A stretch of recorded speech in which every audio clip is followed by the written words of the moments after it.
again. My name is John and I am a nobody. After I moved out of Lichtenberg in the east of Berlin, where all the skinheads were, I moved into a place also in the east of Germany. It was very easy to get new places in those days, especially in the east. I was teaching English and I got the flat through one of my students. Her father had this place that he wasn't using, and so I moved in there thanks to a very good friend who drove me down there with all the boxes I had, and I moved in and settled in. It was on the Kursaure, which was, as I said, in the east of Berlin, and it was amazing to me as a Brit because I'd never seen walls with bullet holes in Britain before. And Berlin at that time was covered in bullet holes. Everywhere you went. This was before the German government decided to redo everything and forget what had happened in the 1930s and 1940s. But the Kursaure was intact because at the bottom they had the wall had blocked off the road, so it was a cul-de-sac.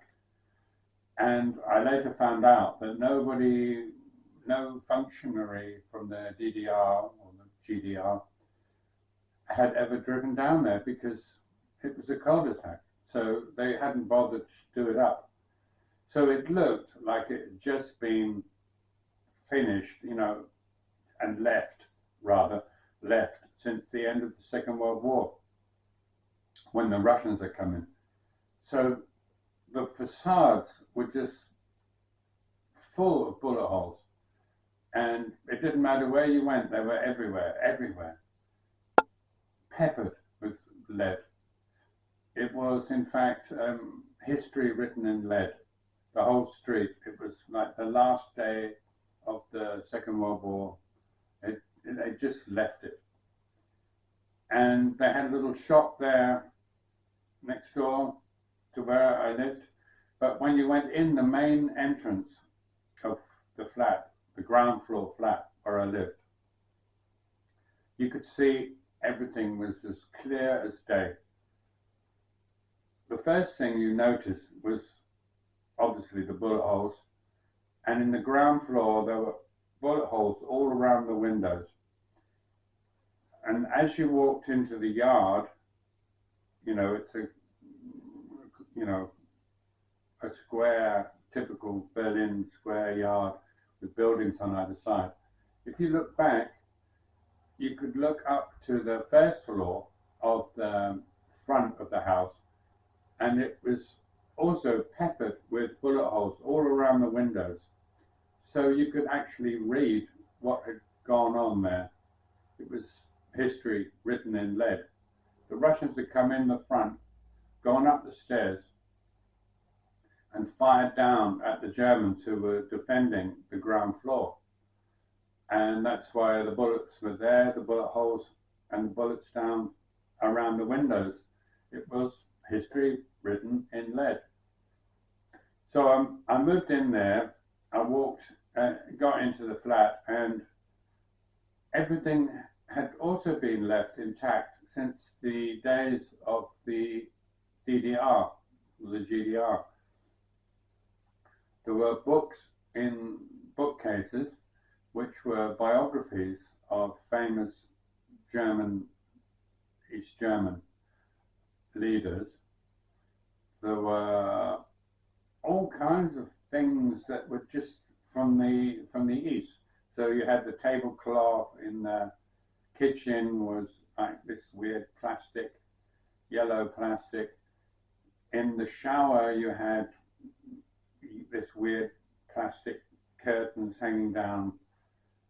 And I had a friend in East Germany in a small village.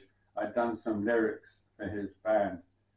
And he came one day, he came around with his dog, and the dog went berserk. And behind the plastic covers in the shower were holes, big holes, which had been made by a rat.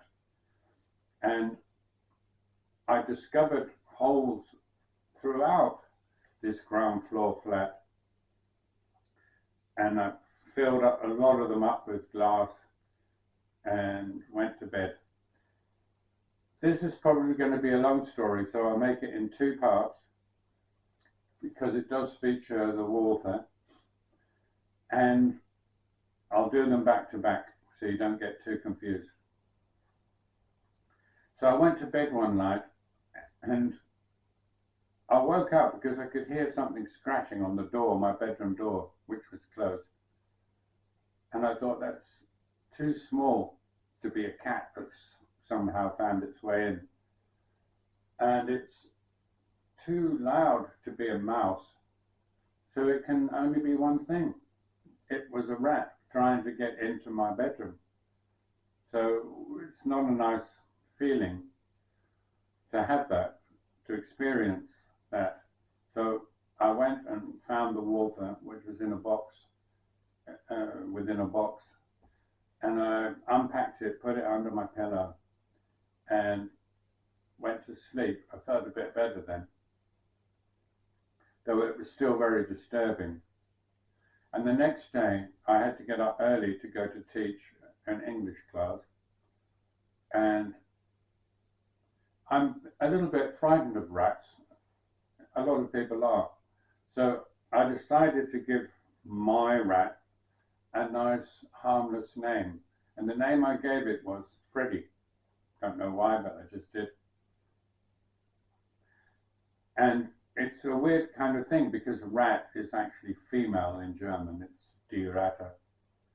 But I decided to give the rat a male name, Freddy. So I went to teach my English class in the morning, came home, at midday or something, got my keys, opened the door. I walked in, and the first thing I said was, "Hello, Freddy, I'm home." Crazy, really. But I did. It was just to combat my own fear.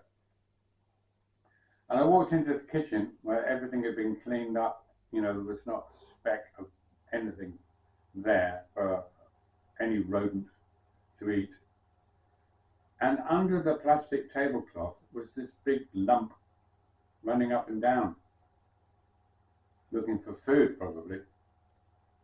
And even though, this is a disturbing sight to see, I was so angry.